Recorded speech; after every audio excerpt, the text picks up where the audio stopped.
بسم اللہ الرحمن الرحیم۔ شروع اللہ کے نام سے جو بڑا مہربان نہایت رحم والا ہے۔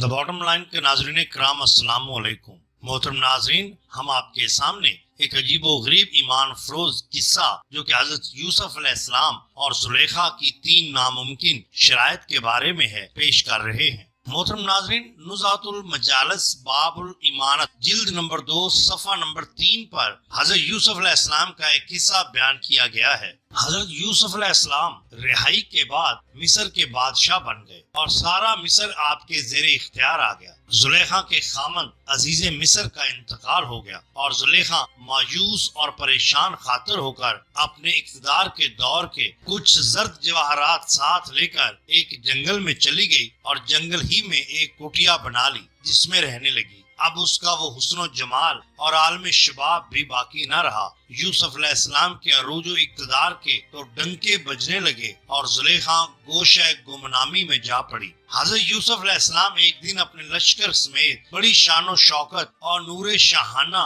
جاہ و جلال کے ساتھ اس جنگل سے گزرے۔ زلیخا کو پتہ چلا تو اپنی کٹیا سے نکلی اور حضرت یوسف علیہ السلام کو شاہانہ انداز سے گزرتے دیکھ کر بے ساختہ کہنے لگی، پاک ہے وہ ذات جس نے نافرمانی کے باعث بادشاہوں کو غلام بنا دیا اور فرمان برداری کے صدقہ میں غلاموں کو بادشاہ بنا دیا۔ زلیخا کی یہ آواز یوسف علیہ السلام نے سنی تو رو پڑے اور اپنے ایک غلام سے فرمایا، اس بڑھیا کی حاجت پوری کرو۔ وہ غلام زلیخا کے پاس پہنچا اور کہا، اے بڑھیا تمہاری کیا حاجت ہے؟ وہ بولی، میری حاجت یوسف ہی پوری کر سکے گا۔ چنانچہ وہ غلام زلیخا کو شاہی محل میں ساتھ لے آیا۔ حضرت یوسف علیہ السلام جب محل میں پہنچے اور آپ نے اپنا شاہی لباس اتارا اور اللہ کی عبادت کے لیے اپنے مصلی پر بیٹھے تو اس وقت آپ کو پھر وہی جملہ یاد آیا۔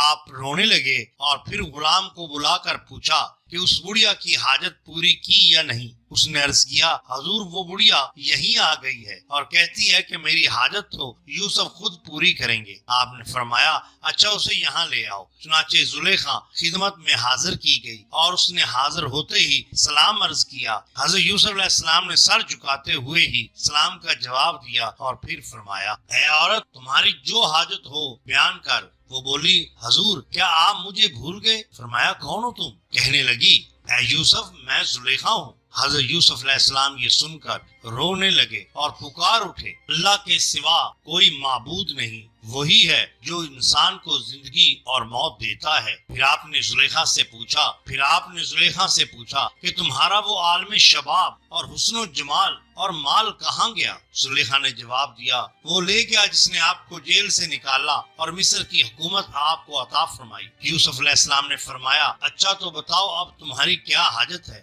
آپ کہنے لگی، کیا آپ پوری فرما دیں گے؟ پہلے وعدہ کیجیے۔ حضرت یوسف علیہ السلام نے فرمایا، ہاں ضرور پوری کروں گا۔ کہنے لگی، تو سنیے 3 حاجتیں ہیں۔ پہلی یہ کہ میں آپ کے غم و فراق میں رو رو کر اندھی ہو چکی ہوں، خدا تعالیٰ سے دعا کیجیے کہ وہ میری نظر مجھے واپس دے دے۔ دوسری یہ کہ میرا حسن و شباب مجھے واپس مل جائے۔ حضرت یوسف علیہ السلام نے دعا فرمائی تو زلیخا کی نظر بھی ٹھیک ہو گئی اور مثل سابق وہ جوان اور حسین ہو گئی۔ یوسف علیہ السلام نے فرمایا، بتا اب تیری حاجت کیا ہے؟ بولی، اے یوسف تیسری حاجت یہ ہے کہ آپ مجھ سے نکاح فرما لیں۔ یہ سن کر حضرت یوسف علیہ السلام خاموش ہو گئے اور سر انور جھکا لیا۔ تھوڑی دیر کے بعد جبرائیل امین حاضر ہوئے اور کہنے لگے، اے یوسف آپ کا رب آپ کو سلام فرماتا ہے اور کہتا ہے کہ زلیخا جو حاجت پیش کر رہی ہے اس کے پورا کرنے میں بخل سے کام نہ لو، اور اس کی 2 حاجتیں تیری دعا سے ہم نے پوری کر دی، یہ تیسری حاجت اس کی تم پوری کر دو۔ اے یوسف ہم نے تمہارے ساتھ اس کا نکاح عرش پر کر دیا ہے، پس آپ اس سے نکاح کر لیجئے کہ دنیا اور آخرت میں یہ آپ کی بیوی ہیں۔ چنانچہ حضرت یوسف علیہ السلام نے بحکم الہی حضرت زلیخا سے نکاح کر لیا اور آسمانوں سے فرشتوں نے آ کر مبارکبادیں دی، خدا نے بھی مبارکباد فرمائی۔ پھر زلیخا نے حضرت یوسف علیہ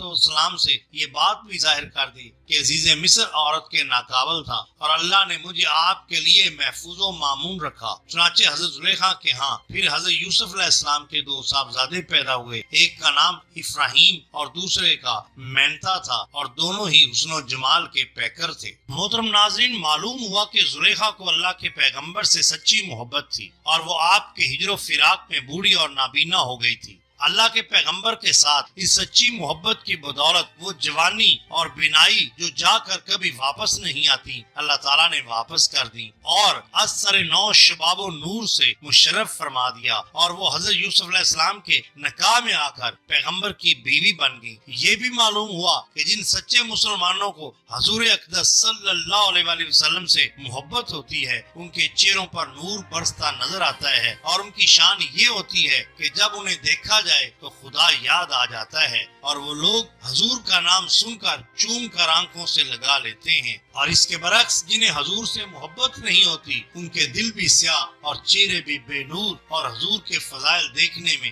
آنکھوں کے اندھے نظر آتے ہیں۔ محترم ناظرین اکرام، دعا کیجئے کہ ہمیں آقا کریم صلی اللہ علیہ وآلہ وسلم سے محبت کرنے کی اللہ تعالیٰ توفیق عطا فرمائے۔ ناظرین، اگر آپ کو ہماری یہ ویڈیو پسند آئی ہو تو لائک کیجئے، سبسکرائب کیجئے ہمارے چینل دا باٹم لائن کو، تاکہ ہم آپ کے لیے اور بھی بہترین ویڈیوز لا سکیں۔ اپنے دوستوں کا، گرد و نواح کے لوگوں کا بہت خیال رکھیے۔ اللہ اور اللہ کے رسول صلی اللہ علیہ وآلہ وسلم سے بہت محبت کیجئے۔ آپ کا بہت شکریہ۔ اللہ حافظ۔